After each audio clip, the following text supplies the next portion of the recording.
이번에는 그 소장님 그 화폐에는 항상 가치라는 게 붙어 있지 않습니까? 나라마다 가치가 있죠. 네, 그리고 국가마다 다 그 화폐 가치는 다르고요. 네.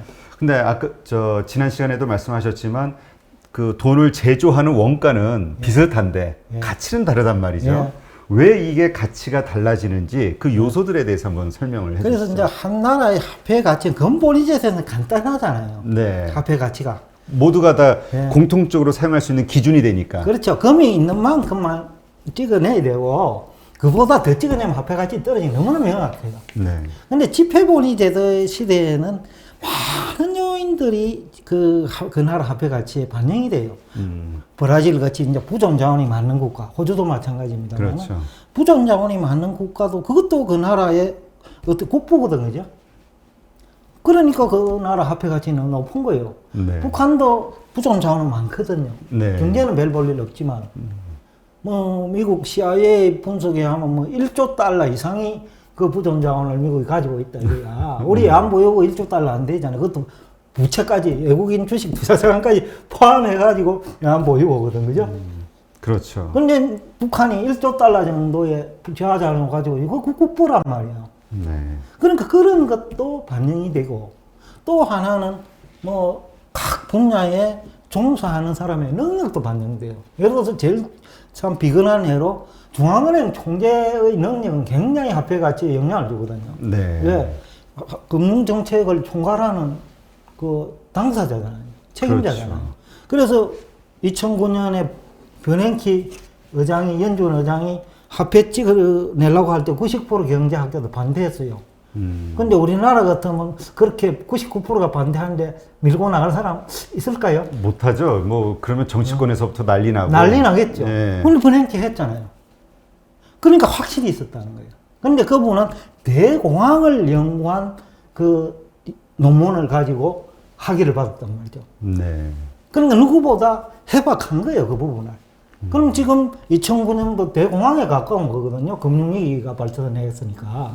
그렇죠. 그러니까 그 부분에 제일 많이 하니까 설득을 할 수 있는 거예요. 반대자를. 그렇죠. 근데 중앙은행 내부에서는 설득이 가능하지, 그죠? 제 전문가들이니까. 예, 예. 그러니까 알아듣는다라는 거예요. 그러니까 99% 경제학자들이 반대해도 진도 나가는 거예요. 들어보면 맞습니까? 그러니까 정말 우리 기업의 CEO처럼 그 기업의 운명과 예. 성장과 퇴보 모든 게 그 CEO에 달려 있잖아요. 예. 역할이 크니까 이 은행도 중앙은행도 마찬가지네요. 그렇죠. 그래서 이제 화폐 개혁을 해가 실패한 사람도 북한은 처형 대응이었다고 했어요. 아, 왜냐하면 전 국민을 고통을 안겨줬으니까 북한식 처벌 제도에 의하면 처형이 합리적이야. 근데 우리나라 이 같은 경우는 그 중요한 정책이 실패하더라도 그저 사표 내는 정도로 끝나거든요. 그러니까 한국에서의 중앙은행장, 그러니까 한국은행장의 그 한국은행 총재의 위상이 그렇게 높지는 않은 것 같아요. 이렇게 느낌적으로. 그렇죠. 이제 옛날에는 그 재무부 그 강화문 출장소다라는 용어까지 썼거든요. 아. 지금 하는 직원들이 들으면 지금은 이제 완전히 달라졌지만은. 재정경제부에 계셨잖아요. 예, 예. 그런 얘기까지 한때는 했었단 네. 말이죠.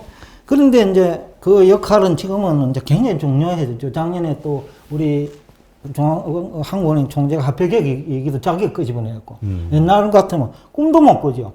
어떻게 감히 중앙은행 총재 수준에서 화폐 개혁 얘기를 해요. 그렇죠. 화폐 개혁이라는 건 엄청난 일인데. 엄청난 일인데. 그래서 이제 화폐 개혁 얘기를 참 많이 했는데 화폐를 그래서 중앙은행도 알아야 되고 일반 시중은행도 알아야 되고 일반 국민도 알아야 돼요. 왜냐면 화폐 개혁이 엄청난 결과를 초래할 수 있기 때문에. 그래서 북한 같은 독재 국가는 오히려 쉽거든. 성공할 확률이 높아요. 독재 국가니까. 네. 그런데도 실패를 했거든요. 그런데 자유주의 국가는요, 실패할 확률이 100%라고 봐야죠. 그래서 그걸 통계가 많아요. 아르헨티나죠. 아르헨티나 1998년도에 페소화하고 미국 달러를 1대1로 정했어요. 그런데 몇 년 됐습니까? 이제 한 20년 조금 넘었잖아요. 네. 70배 가치가 떨어졌어요. 근데 화폐 개혁을 안 하면 10배밖에 안 떨어졌다고 나는 보거든요. 아. 아무리 아르헨티나 경제가 나빠도 10배 떨어지면 될 걸 화폐 개혁을 해가 70배로 떨어진 거예요. 그 얘기는 뭐냐면 화폐 개혁을 하면서 국민 경제가 망가졌다는 얘기예요. 또 하나는 화폐 개혁을 달러하고 1대1로 정하면 누구다 달러를 가질라 하지? 그렇죠. 가치가 떨어질 거라고 보니까. 그러니까 누구든지 그 달러를 가질 거 아닙니까? 그렇죠. 한 1년 있으면 아무것도 안 하고 그냥 가지고 있어도 20% 넘는 장사 될 수 있는데. 그죠? 네. 환율이 오르니까. 그리고 화폐 개혁 과정에서 시장이 충격을 받을 수밖에 없다고. 왜냐하면 돈 흐름이 막 왜곡되고 이러거든요. 또 지하 경제는 외국을 빠져나갈 수 있고. 그러다 보니 국내 화폐 수요는 많은데 네. 공급이 이제 턱없이 부족해진단 말입니다. 화폐 물량이 수량이 이제 급격히 주는 거예요. 그러면 화폐 수량이 줄면 일반적으로 경제학자들은 물가가 안정되는데 오히려 화폐 수량이 줄면 위기가 오는 거예요. 예? 보통은 화폐 물량이 늘어났을 때 인플레이션 우려가 예. 커지는 걸로 이해를 하잖아요. 그런데 생산이 안 돼버리면. 그래 중국에 재미나는 얘기가 있어요. 중국은 70년대까지 은자를 사용해서 우리 연속극 보면 아, 은본위제였죠. 은자를 사용해서 아시아에서는 제일 늦게까지 그 지폐가 아닌 실물 화폐를 유지한 국가라고도 볼 수 있는데 네. 은자를 운영을 하는데 어떤 일이 생기느냐 보니까 미국에서 은값이 올라 버렸어. 미국에서. 네. 그러니까 그 시장에 있는 사람들이 쉽게 하면 장사꾼들이죠. 네. 수출업자일 수도 있겠지요. 은을 녹여버려. 화폐를 녹여버려. 왜? 은 자체로는 수출이 안 되니까. 그렇죠. 수출해도 더 사. 그러면 무게다르가 해버리면. 그죠? 예. 그러니까 아예 녹여가지고 팔아버렸다고. 그러니까 중국에는 화폐가 턱없이 부족한 거죠. 그 말씀은 그 중국에서 통용되는 은의 가치보다 미국에 파는 게 훨씬 가치가 그렇죠. 높다는 얘기였네요. 예, 그런데 그 이면에 중국 경제가 무너지는 거예요. 돈이 부족한 거예요. 그러니까 암시장이 만들어지고 화폐가 부족하니까 또 부도나는 기업도 생기잖아요. 네. 돈이 안 도니까. 그럼 생산 활동이 안 돼요. 그러니까 생산 활동은 없고 기본적인 생활은 해야 되는데 이거 물가가 올라갈 수밖에 없죠. 네. 그리고 또 시스템이 공산주의잖아요. 그때 해도. 그럼 국영기업이 만들어가 배급을 해줘야 되는데 국영기업 관리들도 공산당원이야. 그죠? 아, 그 중국 공산당, 그러니까 모택동 시대에도 은화를 썼나요? 그렇죠. 오랫동안 언어를 썼죠. 모택동이 몇 년도인지 잘 모르겠는데. 네. 그렇지. 그 장개석이가 쫓겨난 이유니까. 네. 그때 은자를 썼다고 봐요. 70년대. 그래요?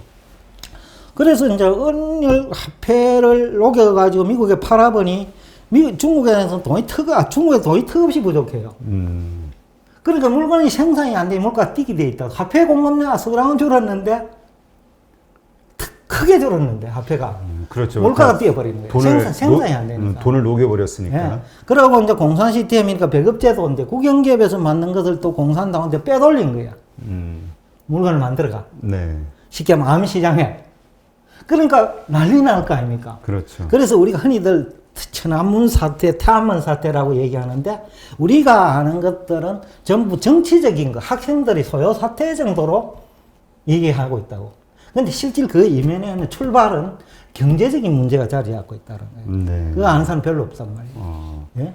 아, 그래서 지금도 우리가 경제 위기가 되면 미국도 양적 완화를 확 하는 게 다 그런 이유군요. 우리도 뭐 명절 때나 이런 거 보면 중소기업들 를 위해서 돈을 화폐를 늘리고 막 물량 늘리고 하잖아요. 다 그런 원리네요. 그래서 이제 명절 때 물량 늘리는 거는 주로 이제 바꾸는 것도 많이 있어요. 또 뭐 늘리는 것도 있겠지만은 글쎄 늘리는 거는 화폐가 늘리는 거는 그 증가하는 이유를 알아야 되는데 화폐 증가가 정부가 그 공급하는 거는 아까 국공채 발행이나 왜냐면 중앙은행이 마음대로 화폐를 공급할 수는 없어요. 아, 그래요?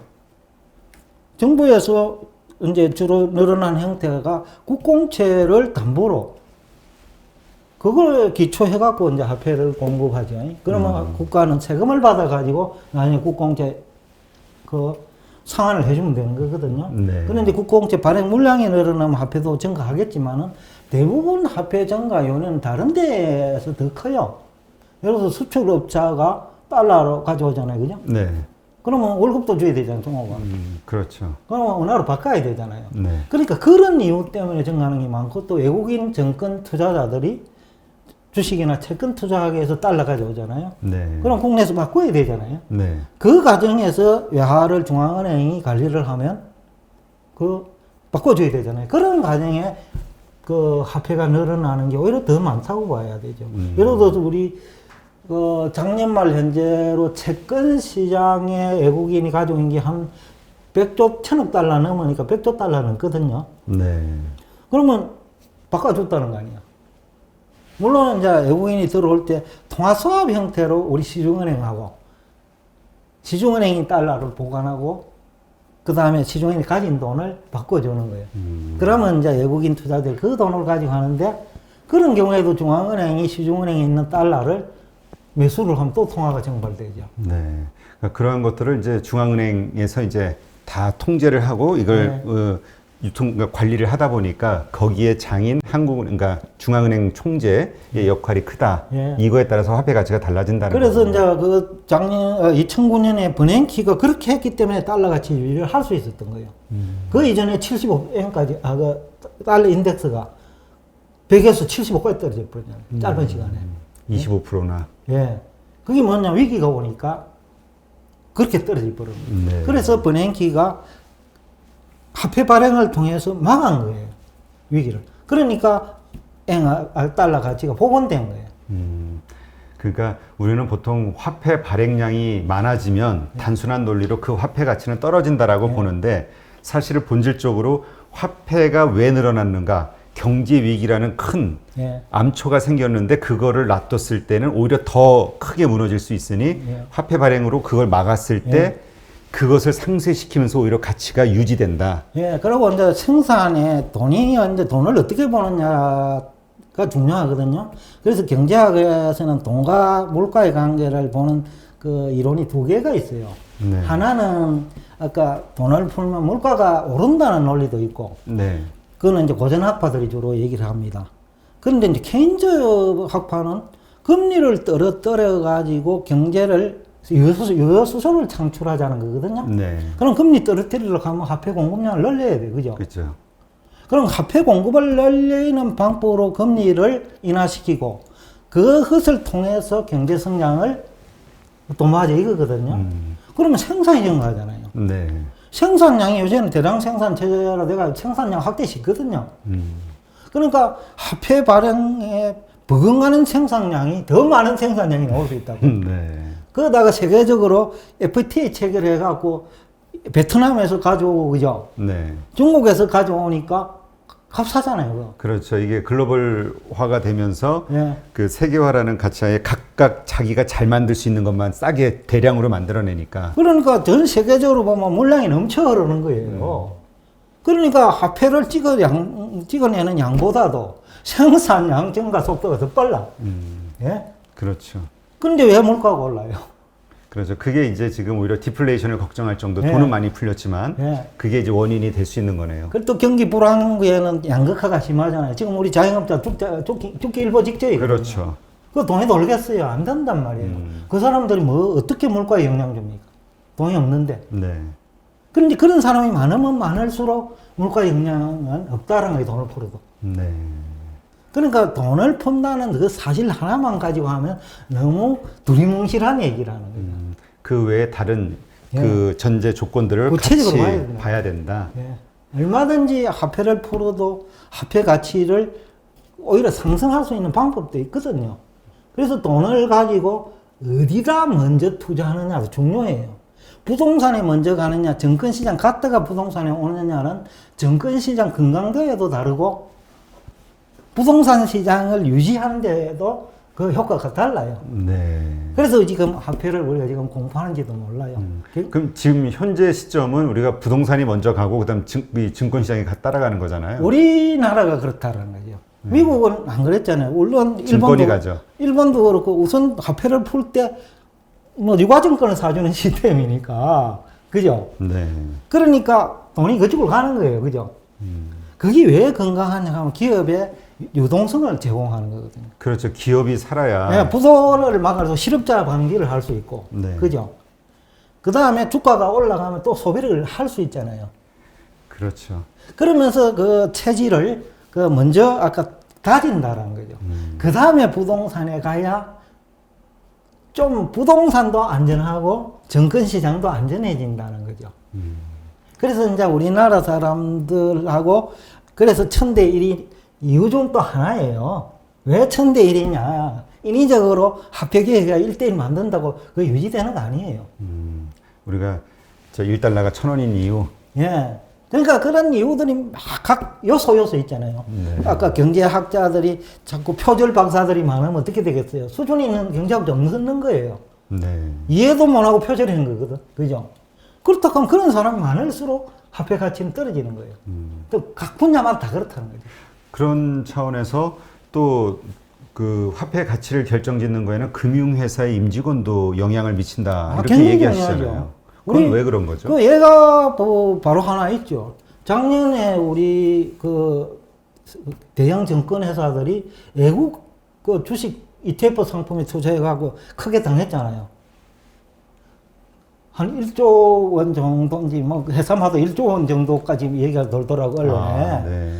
그러면 갑자기 달러를 막아줘야 되잖아요. 외국이니까. 그렇죠. 외국 투자에서 실패한 거니까. 예, 선물로 가지고 만약 유형 관리를 했다면 네. 갑자기 달러가 필요한 거야. 그러니까 증권회사 임직원들의 투자 실패로 환율이 올라버려요. 갑자기 그 외환이 필요한 상황을 만들어 놨으니까. 예, 상황을 만들어 버린다. 그래서 작년에 한번 1,300원 돌파했죠, 그죠? 작년 4월 말 전으로. 저는 잘 기억이 안 나네요. 4월 말 전으로 그 정도까지 갔어요. 네. 아, 그래서 금융회사 임직원의 능력도 예. 오히려 능력이 뛰어나면은 오히려 더 좋아지는 거고. 예, 맞아요. 그래서 미국이 세계 금융시장을 지배하다 보니 그것도 달러 가치를 유지하는 데 크게 도움이 된다는 거예요. 금융 시스템이 발전돼 있고 예. 그런 인재들이 많다 보니. 또 금융시장 규모가 크고 기축통화국가이고 그러니까 저변이 그 달러 강세를 유지할 수 있는 저변이 아주 탄탄하다는 거예요. 네, 그렇군요. 그러니까 근본위 제도 시대보다 지금 제도 시스템이 달러 가치 유지에 오히려 더 유리할 수도 있다. 반론됐겠지만. 네. 그런 차원에서 또 실물 경제에 참여하는 경영자와 근로자의 능력도 중요하다. 화폐 네. 가치에 반영이 된다. 이런 네. 말씀은 결국 기업이 열심히 일을 해서 외국에서 돈을 달러를 벌어오니까 예. 그런 건가요? 그러니까 새로운 제품도 개발해가고 첨단 제품도 개발하고 그죠? 네. 그런 식으로 해가지고 그 아까 부가가치를 창출할 능력이 있어야 되고 투자도 마찬가지예요. 증권 금융회사만 똑똑해가 되는 것도 아니에요. 왜냐하면 시장 참여자들 일반 시간 펀드 가입자들 그죠? 네. 그 사람들도 일본 와타나베 부인처럼 수준이 올라가야 되는 거예요. 그렇죠. 우리 요즘 미국 투자 많이 하잖아요. 해외 투자 네. 미국이나 중국에 하는데 그래서 뭐 돈 번 분들도 좀 많이 네, 있고 많죠. 이게 결국은 우리 가치를 높이는 거네요. 그렇죠. 그런데 성공을 했을 때 원화 가치가 올라가는 거고 만약에 가서 투자 실패해서 돈을 낭비하면 앞으로 저는 그 확률이 상당히 있다고 보는데 너무 늦게 들어갔어요. 일본은 2009년부터 12년 사이에 많이 들어갔거든요. 그래서 일본 재정위기를 걱정하는 사람이 많잖아요. 그죠? 네. 근데 제가 볼 적에는 일본은 2012년 전후로 그때는 재정위기 가능성이 높은 국가였는데 2012년 이후 돈 엄청 벌었거든요. 우리는 언론에서 공포 분위기를 언론이 공포 분위기를 조성했다는 게 전문가들이 그죠? 공포 분위기를 조성했어요. 유로 망한다. 달러 올라간다. 미국에 더블디 본다. 그러니까 유럽 재정 위기 때였군요, 예, 그때가. 그런 공포 분위기를 조성할 때 일본 그 투자자도 소리 없이 들어간 거예요. 그 당시 엔화가 또 강세였단 말이죠. 그러니까 환경이 딱 맞아. 지식과 환경이 딱 맞아 떨어진 거예요.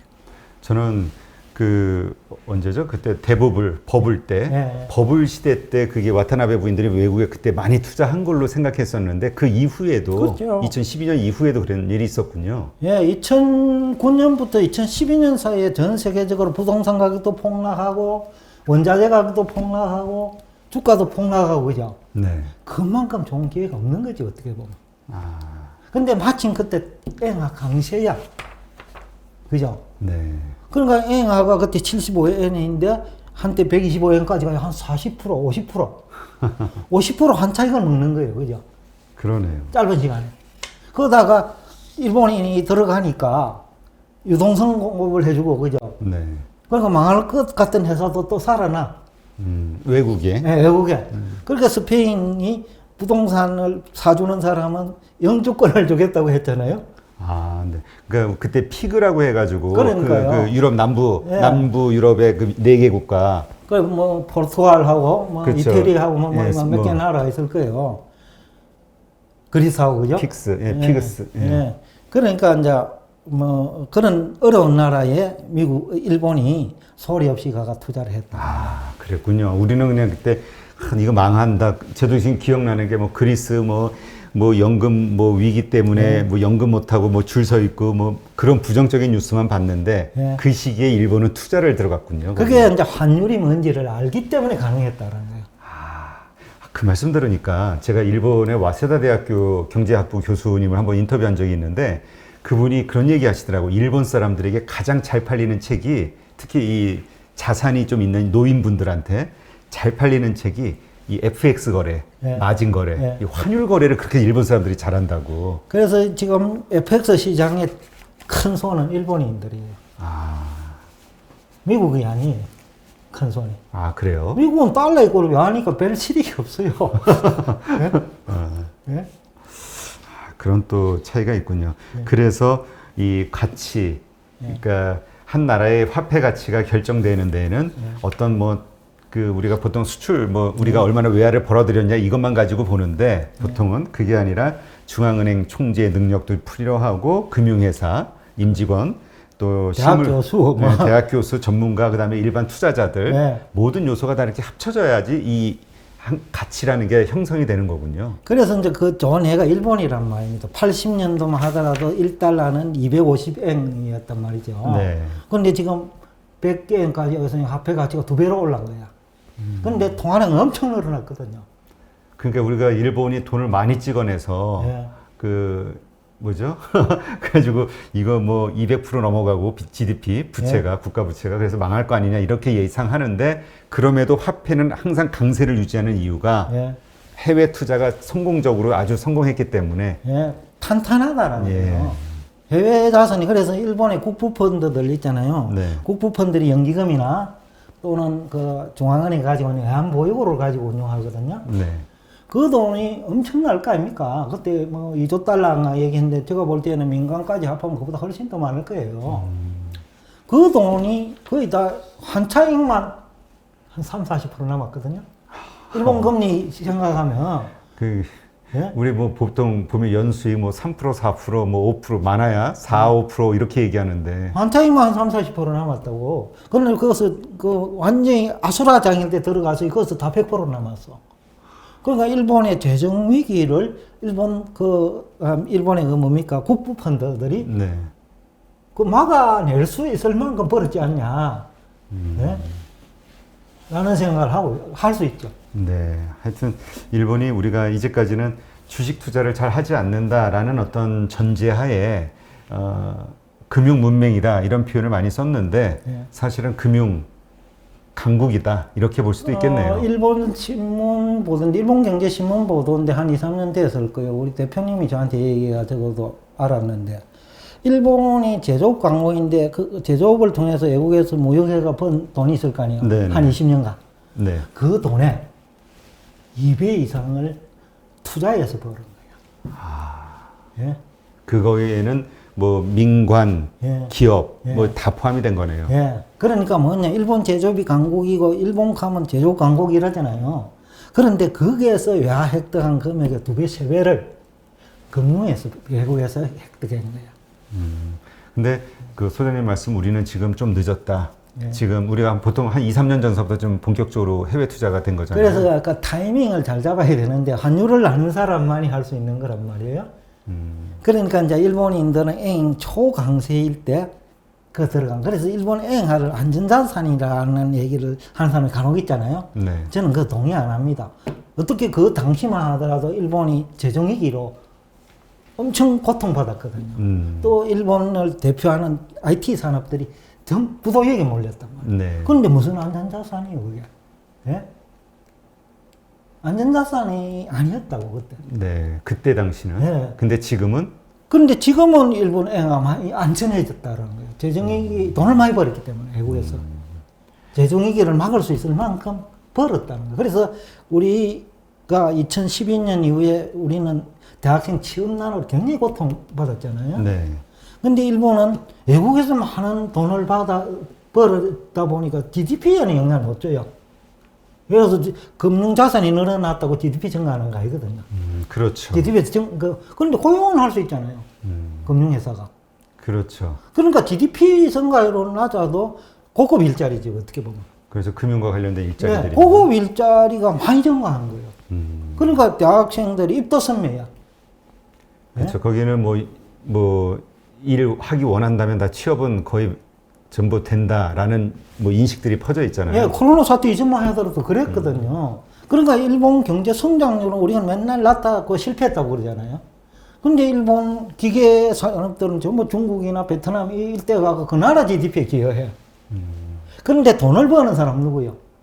일본 기업이란 말이죠. 그러니까 쉽게 얘기하면 이런 거죠. 우리가 삼성전자를 통해서 많은 부를 창출하지만 그 삼성전자의 거의 절반 가까이가 절반인가요? 그 밖에 나가 있단 말이에요. 예, 외국 투자자들이잖아요. 예, 예. 그 버는 돈을 그 자산의 가치나 배당이나 이런 형식으로 다 가져가는 거 이런 그렇죠. 형식이네요. 그렇게 쉽게 하면 중국에 가서 중국 GDP에 기여할지는 몰라도 좋게 표현입니다. 어떻게 보면 중국 임금이 착취하는 거야. 역설적으로 얘기하면. 그러니까 예? 사업주라고 봤을 때 예, 예. 싼 돈에 예. 그 임금 해가지고 돈 버는 그렇죠. 그리고 수출도 실적도 애플이 중국에서 생산해가 미국에 수출하면 중국 수출이야. 그래서 중국의 예? 수출로 잡히지만 실제 돈을 버는 건 애플이 버는 거죠. 그렇죠. 중국 GDP가 증가해야. 중국 GDP 성장률이 높아. 그런데 독일은 1000개 이상 기업이 들어가 있다고요. 네. 그러면 우리나라도 많이 들어가 있을 거예요. 그러니까 중국 GDP라고 하는 거는 과거 우리가 아는 그 다른 나라에서 일어난 GDP하고 개념이 달라요. 그러니까 사실 이번에 그 쌍순환 전략이라고 그렇게 표현했을 때 거기에서 얘기했던 게 그래서 우리가 덩치는 크지만 실제 우리가 가져가는 몫은 인건비 조금이다. 네. 그래서 쌍순환 전략으로 그 내부의 밸류 체인을 우리 내부에 다 만들어서 그 부를 다 대부분 가져오자. 이 얘기를 한 거잖아요. 그렇죠. 그리고 여기 얼마든지 넣을 수 있죠. 그래서 이러한 다양한 요소들이 그 나라의 화폐 가치를 결정하는 그렇죠. 것이다. 예. 그래서 달러 가치, 애플도 달러 가치 유지에 크게 기여하는 거예요. 그렇군요. 네. 재밌네요. 어쨌건 네. 다시 한번 우리가 환율의 중요성, 이거를 알아야지만 또 투자에 성공할 수 있고, 네. 개인도 그렇지만 국가의 부를 늘리는 데에도 상당히 중요한 역할이 된다라는 것을 다시 한번 느끼는 그런 시간이네요.